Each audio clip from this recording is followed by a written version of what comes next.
Armastasin ja armastan praegugi veel.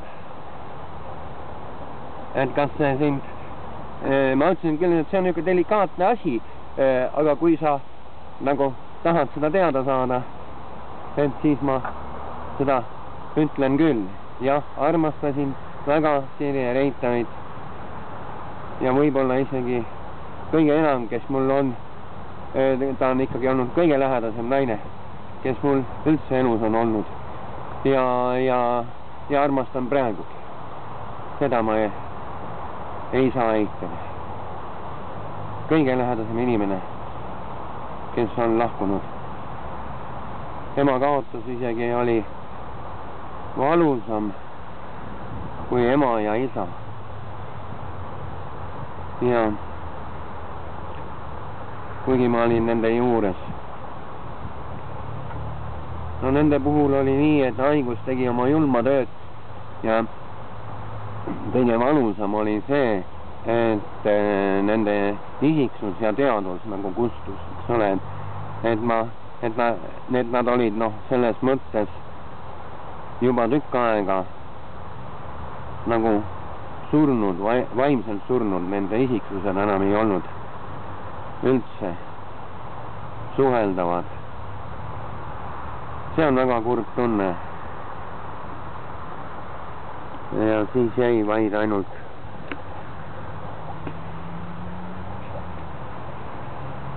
oodata, millal surm saabub, et ise vabaneksid sellest kohutavast seisundist.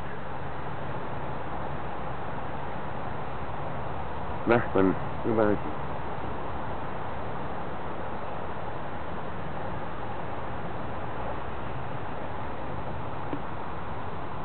Sirje Runge rääkis seda, kuidas tema Ženja suri, et tehti kõik need keemiaravid ja nii edasi ja nad suhtlesid väga vabalt niimoodi ja teadus oli okei kõik. Et ühel päeval oli Ženja nagu voodist püsti tõusnud ja vaadanud talle korra otsa ja siis oli nagu karjatanud ja kukkunud maha ja oligi surju. Vaat, see oli ka hea surm. Ja.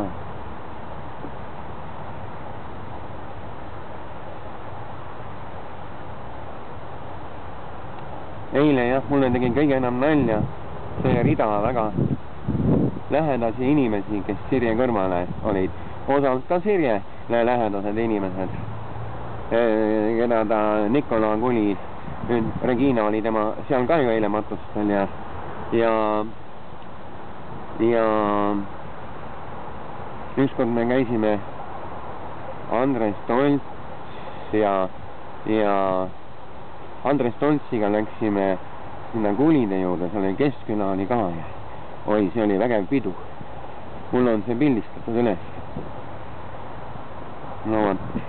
Ja Andres ja Mare olid eile kohal, vanast sõpruskonnast. Vaata, see oli hea. See oli hea, et nad olid. Jah.